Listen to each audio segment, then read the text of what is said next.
Hello, everybody, and welcome to Collins Sports Talk. Today, I'm going to be analyzing the preseason game, Week 2, in Tennessee versus Carolina.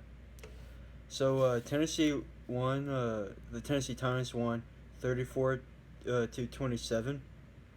I honestly believed I was going to go to overtime. But, honestly, for the first half, the Panthers really dominated. In the first quarter, it was 17 to 0. Could have been 24 to 0 because Dory Jackson had a punt return that was called back for holding, and then there's actually two penalties. There was holding and a block in the back. But let's focus on the Titans for now. So the first Titans drive, they got a field goal. I really thought they were playing well, but a couple plays kind of stalled them out. So we moved, and then our defense on the first, I believe it was the first play for the Panthers. Anderson threw to Funches, and Logan Ryan forced a fumble, and Byard picked it up for I don't know how many, for a few yards. I believe they started on the 30, somewhere around there, somewhere in the red zone. It's like, so it might have been like 20 or something. I don't remember. So, what I liked about that, obviously, they're both starters, and those are both off-season pickups for the Titans. So that's something to be happy about if you're a Titan fan. So, the reason to not be happy is they had to get a touchdown on fourth and second. I mean, they didn't get a touchdown on that play, but because they got the touchdown because they went in on fourth down instead of going for a field goal. If it was a regular season game, they would have gone for the field goal most likely.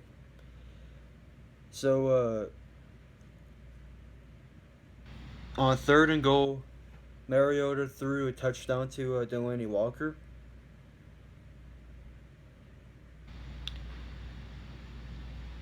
And then later, like I said, Dory Jackson got a punt return, but that was called back because of the two penalties.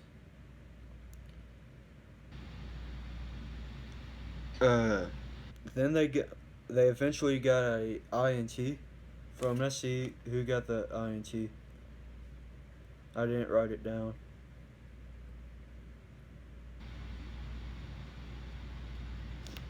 Uh, Staples. Whoever. Let's see his full name. Justin Staples, the linebacker. I didn't see the full interception, honestly, because I was on and off again for this game. But I did like the game. I just had to do stuff and help out my family a little bit. But this was a very interesting game when it came to the second half, at least. So they forced a INT, and then Derrick Henry got a 17-yard TD, and that was his first touchdown. I'm just reading off my notes for right now. Then I'll read off some stats, and then they went fourth and goal again, and Derrick Henry got another TD. Later in the game, Matt Castle threw a really good seam route along the out of bounds, but it was dropped in the end zone by I didn't write down his name, but if I see McBride, it was dropped by McBride, and they were pushing for a late second score to end the first half, but they missed a field goal. So that's basically all my stats for the first half for the Titans. I didn't really write too many stats for the second half, except for I thought the Titans had a really good special team coverage. Like I think I maybe saw one breakout.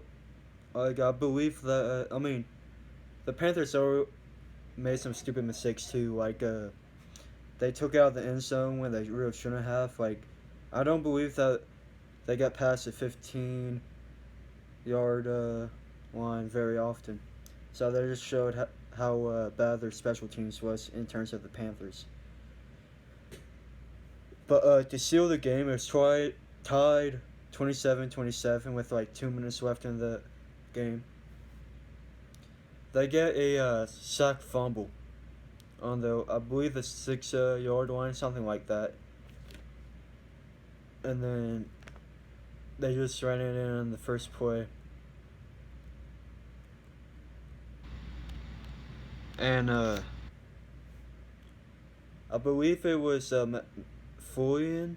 I don't know how to pronounce his name.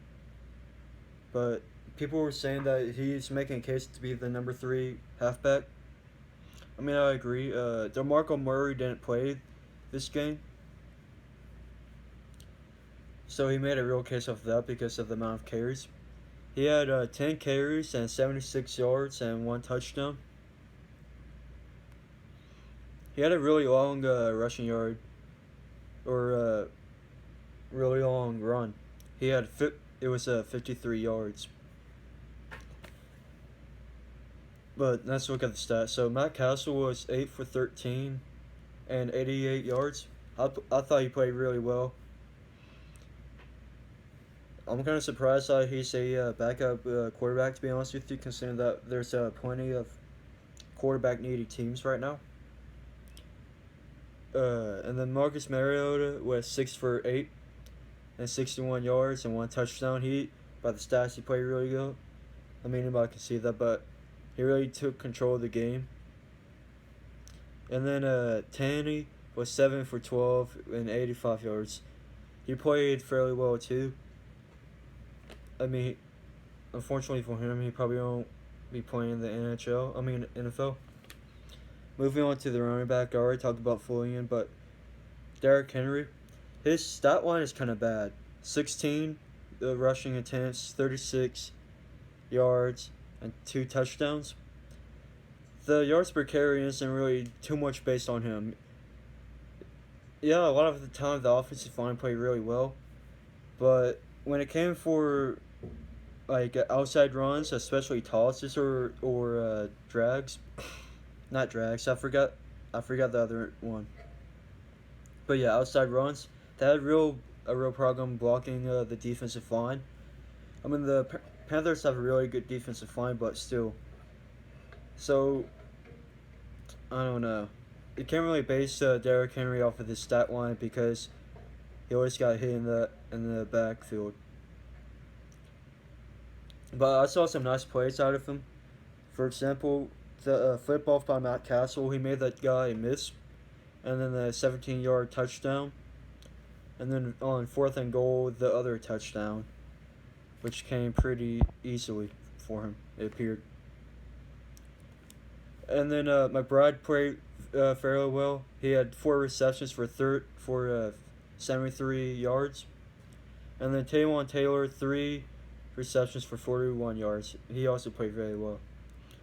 Moving on to the Panthers. So on the first drive, they got a fumble. And then on the second time on defense, they got scored on, but they had to force a 4th and 2. The only real thing that I have to say about the Panthers, the only thing that I really liked, is their running backs. So Christian McCaffrey, he had 3 rushing attempts for 33 yards and 1 touchdown, and then he had 2 receptions for 39 yards. As a Saints fan, I'm pretty scared of him. I was a big fan of Christian McCaffrey, and I guess I still am. It's gonna be hard to be because, like I said before, I'm a Saints fan. I mean, I'm wearing a Pelicans hat right now, so that's not gonna be fun for years around. And then Curtis Payne, he had 5 rushing attempts and 70 yards and 1 touchdown. Uh, and then Anderson, he had a fumble and then a interception. He was 7 for 12 and 88 yards, so obviously he didn't play very well. Cam Newton didn't play at all. Gilbert was 5 for 13, 74 yards. Again, didn't play well. Jay Webb, 5 for 6, 67 yards, and 1 touchdown. He was the only quarterback of the Panthers that played well. All running backs played well, like Artis Payne, Christian McCaffrey, and Fossey Whitaker. Fossey Whitaker had 3 rushes for 23 yards. Looking at the wideouts, Devin Funchess, he had the fumble on the first play of the game. Duke, he played fairly well too. I mean, Devin Funchess didn't play well. He played awful. He had that 1 reception for 8 yards and then he fumbled it. But Duke, he had 3 receptions for 41 yards. And then Clay, 2 receptions for 40 yards. Kevin Benjamin, he has some nice plays. Along the sideline, that nice jump ball. I may have to take back my analysis of Kevin Benjamin. He made some nice contested catches in the preseason so far. And he looks like he's in shape. He's a big wideout, but yeah. I mean, he's not going to bring you by speed or anything. So, and honestly, I may take a win or two away from the Panthers because the defense of the Panthers did. Most of their starts did play except for Luke Kuechly, I believe. And it appears that the Titans kind of rolled over them on offense. But so I may have to raise the Titans a little bit too. Yeah, it's preseason, but a decent amount of starts played on the Panthers defense and a decent amount of starts played on the Titans too. So based off of that, I may have to raise and lower my expectations for both teams. But thank you guys for watching. Please like and subscribe and don't forget to share the video. Thank you.